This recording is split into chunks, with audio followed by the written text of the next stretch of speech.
नमस्कार साथियों, राम राम।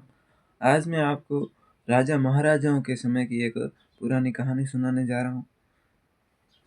तो कहानी को शुरू करते हैं। कहानी यह है कि एक राज्य में एक राजा हुआ करता था। वो बहुत ही न्यायप्रिय माना जाता था, लेकिन एक उसकी कमी ये भी थी कि वो किसी को छोटी सी गलती होने पर भी उसको सजा देता था। चाहे कोई भी छोटी सी गलती करता, उसको भी माफ़ी नहीं दी जाती थी, उसको सजा दी जाती थी। उस राज्य में ये ऐसा सिलसिला जारी रहा, लोगों को सज़ा दी जाती रही और राजा के मंत्री जी है जो इस सज़ा की आलोचना करते थे कि कोई भी गलती करेगा तो उसको 10 खूंखार कुत्तों के बाड़े में डाल दिया जाएगा। उस पर कुत्ते उनको काट कर ख़त्म कर देंगे, ऐसी सज़ा दी जाती थी। तो ये सिलसिला काफ़ी वर्षों तक चलता रहा, लेकिन एक समय ऐसा आया, मंत्री जी खुद से एक गलती हो गई, छोटी सी गलती हो गई। राजा का बस नियम फिक्स था कि राजा हो, प्रजा हो या पर राजा मंत्री कोई भी राजा के परिवार का सदस्य ही क्यों ना हो, गलती करने पर उसको सजा दी जाएगी।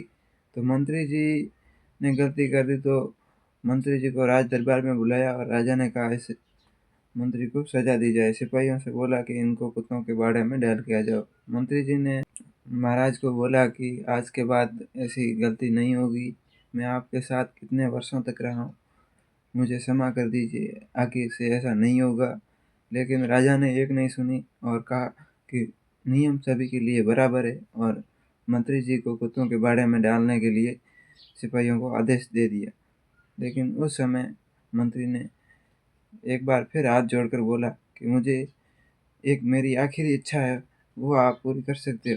तो महाराज ने बोला, बोल तेरी क्या आखिरी इच्छा है। उस समय मंत्री ने बोला कि मुझे 10 दिन की मोहलत चाहिए, 10 दिन के बाद 11वें दिन मैं खुद राज दरबार में हाजिर हो जाऊंगा। तो महाराज ने उस पर थोड़ा विचार किया और इस बात को हामी भर दी कि आप 10 दिन तक आपको मोहलत है। 10 दिन के बाद 11वें दिन तुम्हें राज दरबार में हाजिर होना पड़ेगा, जो आपकी बाकी रखी गई सजा है वो दी जाएगी। तो मंत्री 10 दिनों तक अपना जो भी कार्य था वो किया और 11वें दिन राज दरबार में जाकर पेश हो गया। तो राजा ने फिर यही कहा सिपाहियों से कि जो बाकी रखी गई सजा है उसे दी जाए।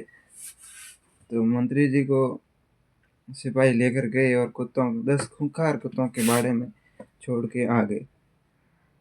यहाँ पर सिपाही मतलब साइड में जो सुरक्षा कर्मी होते हैं, सिपाही होते हैं, वो खड़े थे और देखा कि कुत्तों को छोड़ा, कुत्तों के बाड़े में मंत्री जी को छोड़कर कुत्तों को छोड़ा, तो कुत्तों ने मंत्री जी पर प्रहार करने की जगह प्यार से सहलाने लगे।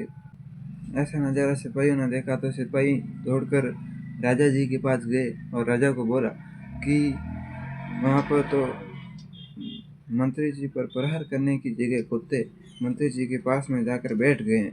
तो राजा ने खुद जाने का निश्चय किया। राजा खुद वहाँ पर गए और देखा कि हाँ यार, ये तो सच है, यह नज़ारा कुछ अलग टाइप का है कि कुत्तों के बीच में मंत्री जी बैठा है और कुत्ते साइड में बैठे। राजा ने मंत्री जी से पूछा कि यह चमत्कार कैसे हुआ। तो मंत्री ने कहा कि मैंने 10 दिन की जो मोहलत ली थी ना, 10 दिन मैंने इन कुत्तों को खाना खिलाया पिलाया और सेवा की थी, और आपकी मैंने कितने वर्षों तक सेवा की थी।